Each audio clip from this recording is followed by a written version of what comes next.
మనమందరం శివుణ్ణి ఎన్నో రూపాల్లో చూస్తాం, కానీ శివుడి నిజమైన స్వరూపం ఎలా ఉంటుందో ఎప్పుడైనా ఆలోచించారా? అదే జ్యోతిర్లింగం. ఈరోజు ఈ జ్యోతిర్లింగాల వెనుక దాగి ఉన్న అద్భుతమైన కథను తెలుసుకుందాం. ఒకప్పుడు సృష్టికర్త బ్రహ్మకు లోకాలను కాపాడే విష్ణువుకు మధ్య చిన్న మాట పెద్ద గొడవగా మారింది. మనలో ఎవరు గొప్ప అని. దీంతో ఇద్దరు పోట్లాడుకోవడం మొదలుపెట్టారు. ఒకరిపై ఒకరు తమ శక్తిని నిరూపించుకోవాలని చూశారు.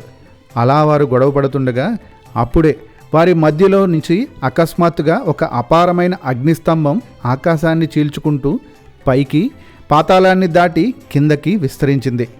అది ఎంత పెద్దదంటే దాని మొదలు ఎక్కడ ఉందో చివరి ఎక్కడ ఉందో ఎవ్వరికీ తెలియలేదు.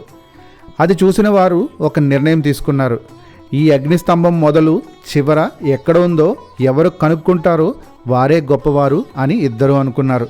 దీంతో బ్రహ్మ హంసరూపంలో పైకి ఎగురుకుంటూ వెళ్ళారు. విష్ణుమూర్తి వరాహ రూపంలో భూమి లోపలికి తవ్వుకుంటూ వెళ్ళారు. ఎంత దూరం వెళ్ళినా, ఎంత ప్రయత్నించినా ఆ స్తంభానికి మొదలు చివర ఎవ్వరికీ దొరకలేదు.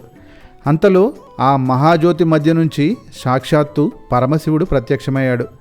శివుడు చిరునవ్వుతో, ఈ సృష్టి, స్థితి, లయ అన్నింటికీ నేనే ఆధారం అన్నాడు. దీంతో విష్ణు, బ్రహ్మలు తమ పొరపాటును తెలుసుకున్నారు. తన భక్తులు తనను చూడడానికి, పూజించడానికి వీలుగా శివుడు ఆ అనంతమైన వెలుగు స్తంభాన్ని భూమిపై 12 వేరువేరు పవిత్ర ప్రదేశాల్లో లింగాల రూపంలో స్థిరపరిచాడు. ఈ 12 ప్రదేశాలే మనకిప్పుడు 12 జ్యోతిర్లింగాలుగా ప్రసిద్ధి చెందాయి. ప్రతి జ్యోతిర్లింగంలోనూ శివుడు వెలుగు రూపంలో స్వయంగా కొలువై ఉంటాడని నమ్మకం. అందుకే ఈ 12 స్థలాలను దర్శించుకోవడం మహాపుణ్యంగా భావిస్తారు. ఓం నమః శివాయ.